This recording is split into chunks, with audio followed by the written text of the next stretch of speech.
Massive tumble.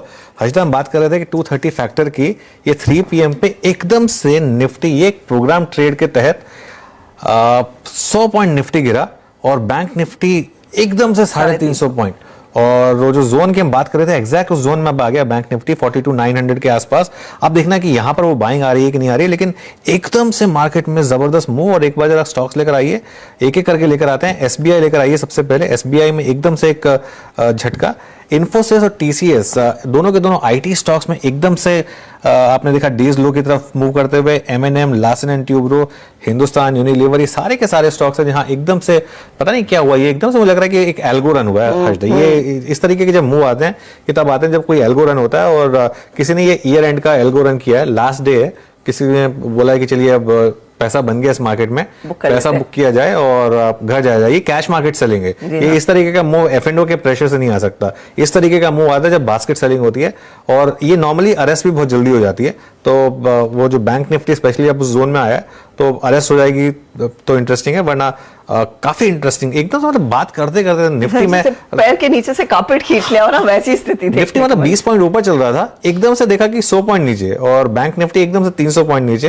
हालांकि mid cap में अभी भी तेजी बनी हुई है। मिड कैप इंडेक्स अभी भी करीब करीब 0.5% गेन के साथ काम कर रहा है। लेकिन हाँ, ये निफ्टी में थोड़ा सा एकदम से एक झटका आया। जैसे मैंने कहा, एक प्रोग्राम ट्रेड, एक स्ट्रक्चर ट्रेड प्ले हुआ है, किसी की बास्केट प्ले हुई है, यहाँ पर रन हुई है वो एग्जैक्टली, और उसी लिए मार्केट इस तरीके से गिरा। लेकिन देखिए ब्रॉडर मार्केट पे बिल्कुल भी इंपैक्ट नहीं आया उसका। एक ब्रेक लेते हैं। करीब करीब 170 पॉइंट की रिकवरी। तो जो हम डिस्कस भी कर रहे थे कि नॉर्मली इस तरह के प्लंजेस बाय भी कर ली जाते हैं, लेकिन निफ्टी अभी भी 100 पॉइंट नीचे है और 18,100, और वो जो जोन था 18,050 से 18,100, उसी लेवल पर। साल के अंतिम दिन ये मार्केट ने थोड़ा गुगली डाल दी। मतलब ऐसा लग रहा था कि चलिए ठीक है, सब कुछ नॉर्मल होगा, मार्केट एक फिनिश करेगा एक फ्लरिश के साथ।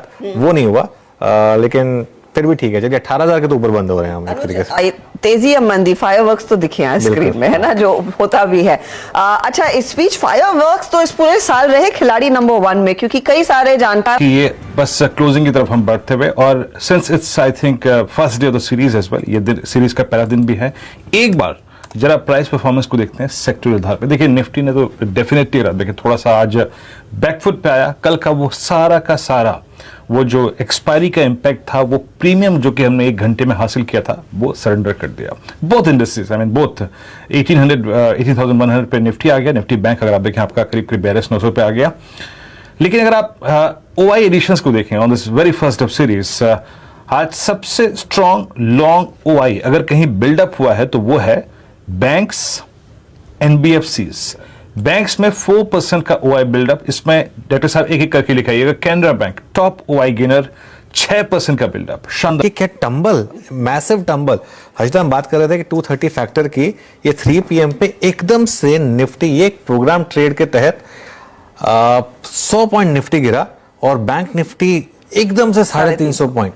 और वो जो जोन की हम बात कर रहे थे एग्जैक्ट उस जोन में अब आ गया बैंक निफ्टी 42,900 के आसपास। अब देखना कि यहां पर वो बाइंग आ रही है कि नहीं आ रही है, लेकिन एकदम से